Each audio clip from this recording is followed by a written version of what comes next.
It's 22 degrees today, but there's a lot of stuff we need to do because something showed up yesterday. It's a new toy. You notice the car's all the way over here because we had to fit another car into the garage, and that's right here. And we had to hook it up to a battery tender overnight to charge it. The battery was completely flat when it got here, but we are at 100%, even though it's still drawing 1.7 amps even at that in the maintaining mode. So we may have a draw in this car somewhere we've got to find. But what we need to do now is, you can see on the camera here, this car is kind of filthy, and we need to clean it. And even though it's 22 degrees, we need to clean it. This thing needs some work. So what we're going to do is we're going to move the Buick out of the way and get this thing moved over to the center of the garage so we have more room to work around it. And we're gonna clean it up, jack it up in the air, take a look underneath, and see what we got.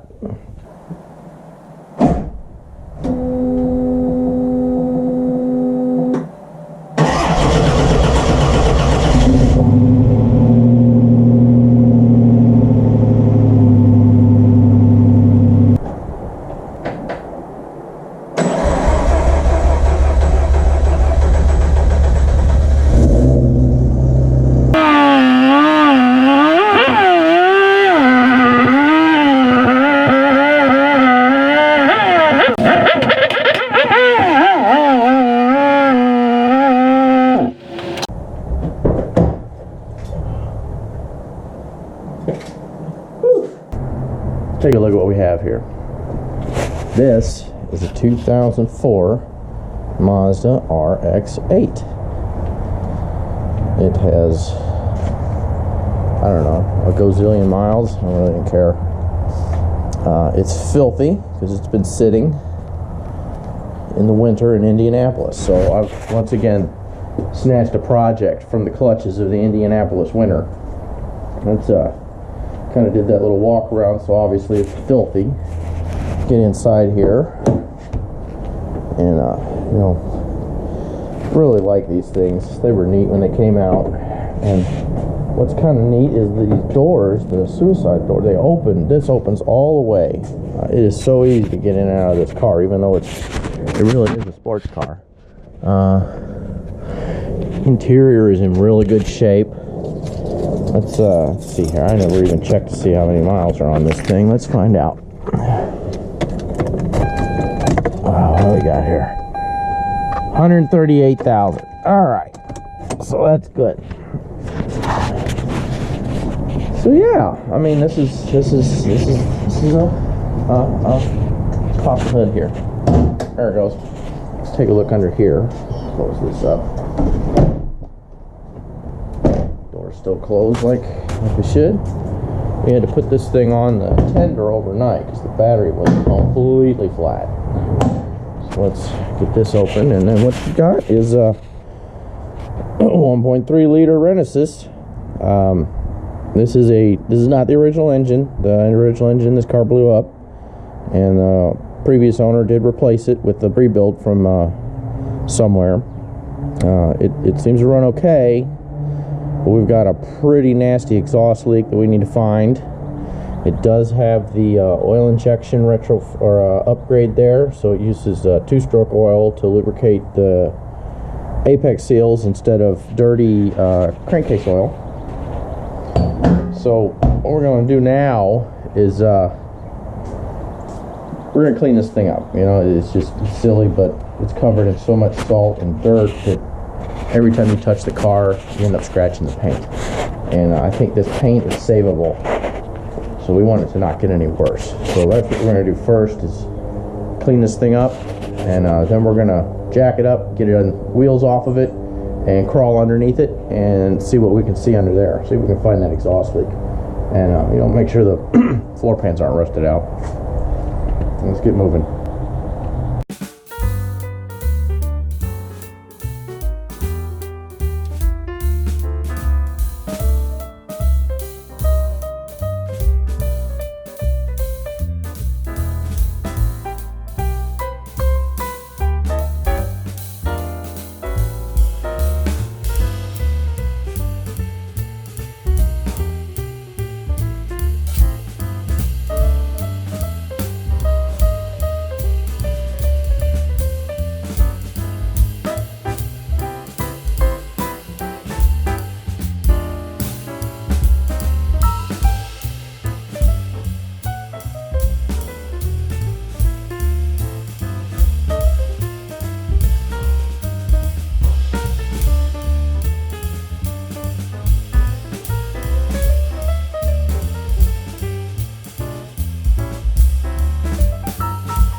Okay, we've got this thing, you know, washed, you know, as clean as you can get it.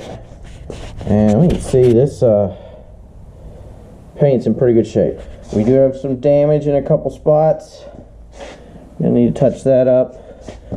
We've got valance trim that's broken that will need to be replaced or repaired. Got a couple scratches and dings, but the paint itself is in pretty good shape. The roof is a bit sandblasted. The salt that was coming off was blue, that kind of phosphorus based stuff that works when it's really, really cold. We got the engine wiped down. We've got some staining in this insulation here that's kind of gross, but that's cleaned up. We do have a leak. That's one of my buckets is leaking, that's water, but that blue spot, that is two-stroke oil from the OMP. So got a leak somewhere that's involving two-stroke oil escaping the engine and going onto the ground. So we will get it up in the air and find out where that's coming from. We've got, what is this? That is salt. Those white specks are salt that embedded itself in the paint, so that's probably going to take a clay bar to get that off. That's okay. Interior's in good shape now. I did find on the back seats the beginnings of what might have been mold. So I'm going to have to go to the parts store and get a proper leather cleaner so I can take care of that mold while it's cold and it doesn't establish. So I'm going to turn this camera off and run to the store and actually get that right now, because I don't want to let that sit. And then we'll get this thing up there, get the wheels off, and see what the underside looks like. All right, I'm at the store. Well, actually, I had this in the basement. And wipe the seats down with that. And we got at the store was just some leather cleaner. So let's take care of this these seats real quick while we can, and then we'll get it in the air.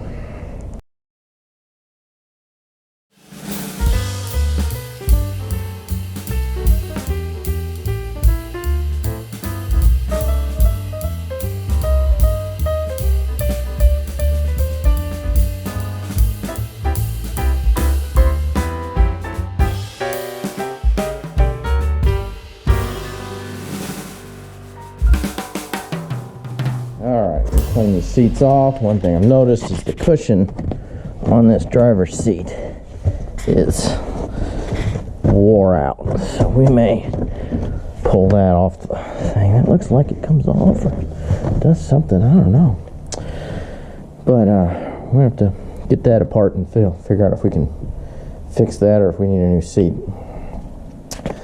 But that's all clean now. We got leather protected. Car smells good. Let's get it up in the air and see what's underneath.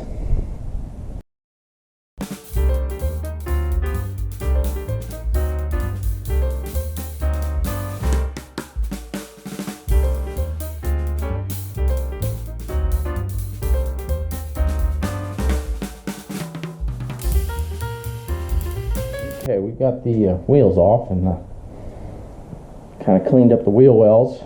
And let's see what we can see. Now, right off the bat, we're missing a cover here, and I actually have those. They were in the trunk.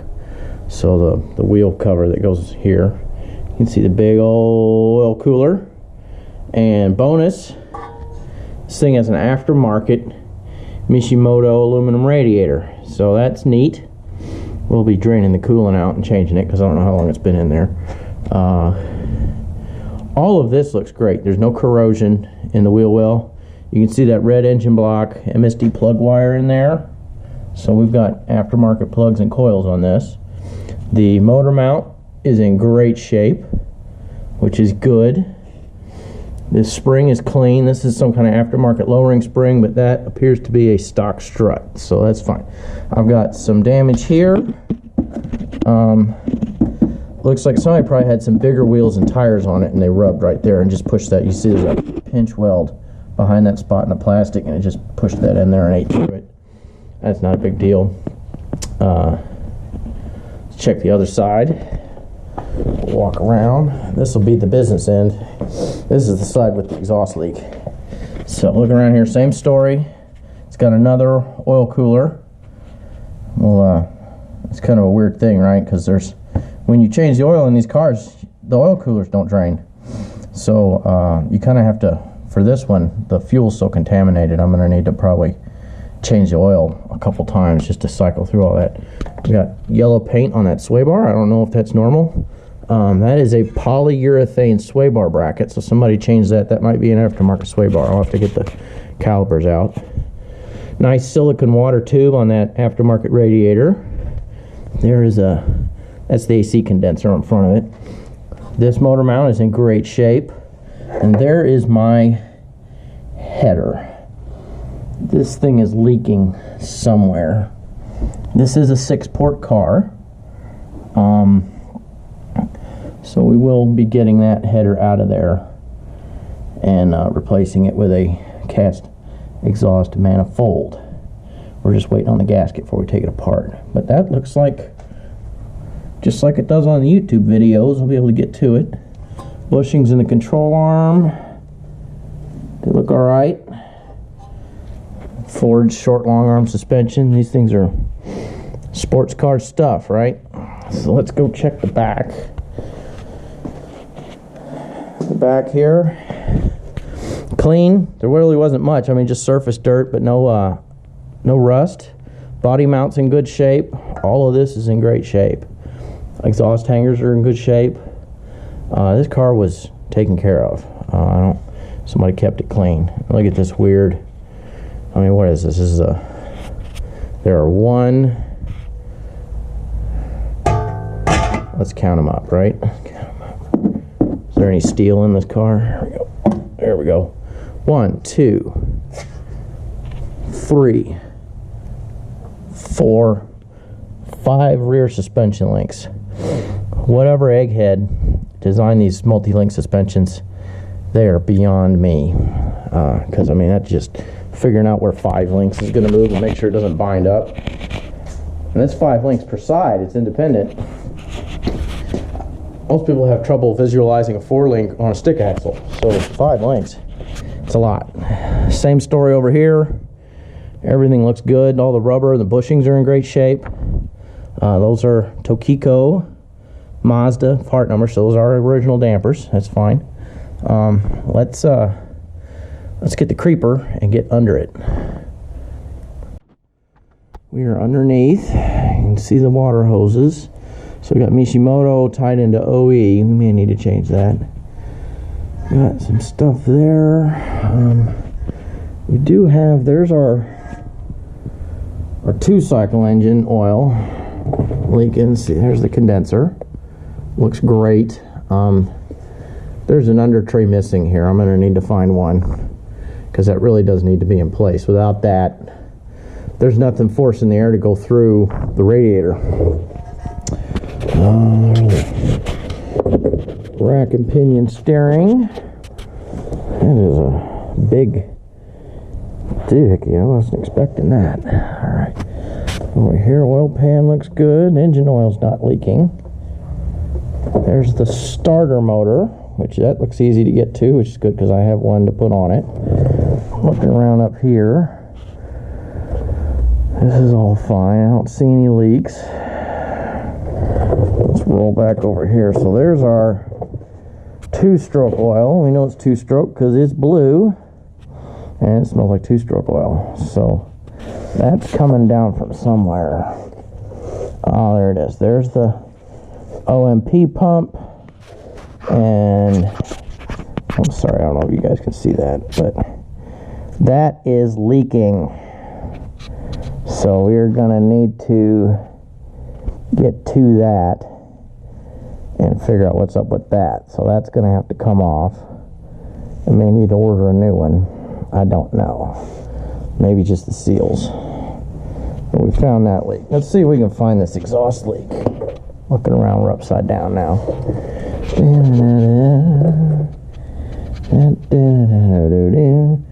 So that's some kind of, supposed to be an aftermarket catalytic converter with a catback exhaust, which it has. There's the transmission. It's just wet, not dirty. Okay. So where is the exhaust leak on this sucker? Let me fire it up and we'll see if we can figure out where that exhaust leak is. Alright, we got it running. The exhaust leak is the rear port on the header, so that's identified, and it is indeed running rich. I'm going to show you something really cool.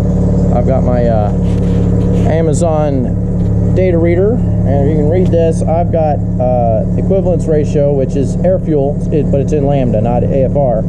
And then here's the commanded for the ECM. So it's commanding 0.958, but it's idling at 1.1. So this thing is running really, really, really rich. Okay, sidebar. I just realized while I was editing that what I said about the air-fuel ratio was wrong. And I'll explain it so you don't pick on me in the comments. But the meter's reading lean, but the car is running rich. And the reason for that is the exhaust leak. Each exhaust pulse is a high-pressure wave, right? Behind each pulse is a low-pressure area. With a big enough exhaust leak, each time an exhaust pulse passes the leak, the low pressure area behind the pulse actually sucks air into the tube and then carries it along. So the oxygen sensor is seeing oxygen that's coming in from the leak, not through the engine, and the computer is adding fuel to compensate. But since the oxygen didn't travel through the engine to get mixed with the added fuel, the end result is it runs really, really, really rich.